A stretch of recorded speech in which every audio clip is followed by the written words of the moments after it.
Place the baby on their back on a firm surface, such as the floor or your hand, but hold firm and carefully. Open the airway by tilting the baby's head back slightly and pull the chin to open the airway, then look and remove anything that might be blocking the airway.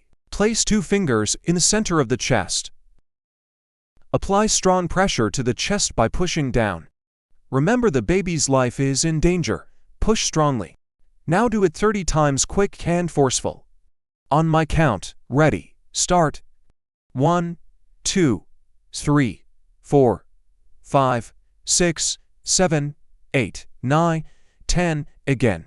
1, 2, 3, 4, 5, 6, 7, 8, 9, 20, again. 1, 2, 3, 4, 5, 6, 7, 8, 9, and 30.